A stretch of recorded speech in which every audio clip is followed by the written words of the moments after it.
Baahubali the epic movie review. ఒక శిశువుతో పారిపోతున్న శివగామి అనే రాణి నదిలో మునుగుతూ ఆ బిడ్డను కాపాడుతుంది. ఆ బిడ్డను గిరిజనులు పెంచుతారు.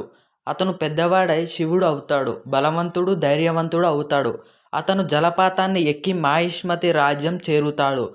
అక్కడ అవంతిక అనే యోధురాలిని కలుస్తాడు. ఆమె రాణి దేవసేనను బంధనాలను నుంచి రక్షించడానికి పోరాడుతుంది. శివుడు ఆమెకి సాయం చేసి దేవసేనను కాపాడుతాడు. కానీ రాజ్యంలోకి తీసుకువచ్చినప్పుడు ప్రజలు అతన్ని అమరేంద్ర బాహుబలి అనుకుంటారు. తర్వాత తెలుస్తుంది అమరేంద్ర బాహుబలి అతని తండ్రి, బల్లాల దేవుడు అతని మామ.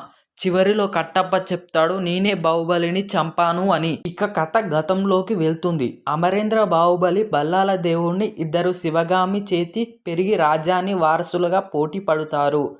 శివగామి బాహుబలినే రాజుగా ఎన్నుకుంటుంది. కానీ బల్లాల దేవుని కుట్ర చేసి శివగామిని మోసం చేస్తాడు. దేవసేనతో బాహుబలి వివాహం చేసుకుంటాడు. దీనివల్ల రాజ్యంలోకి విభేదాలు పెరుగుతాయి. చివరికి శివగామి ఆజ్ఞతో కట్టప్ప బాహుబలిని చంపుతాడు. తర్వాత బల్లాల దేవుడు రాజుగా మారుతాడు. దేవసేనను బంధిస్తాడు.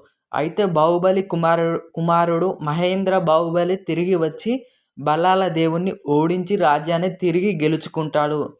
ఇందులో మొత్తానికి ఒక కథ సారాంశానికొస్తే బాహుబలి ఒక గౌరవం, ధర్మం, ప్రేమ, ప్రతీకారం కథ. భారీ విజువల్స్, యాక్షన్, ఎమోషన్స్తో భారతదేశంలో కాదు ప్రపంచవ్యాప్తంగా ప్రశంసలు అందుకుంది ఈ సినిమా. ఒకసారి లైక్ చేసి సబ్స్క్రైబ్ చేసుకోవచ్చుగా.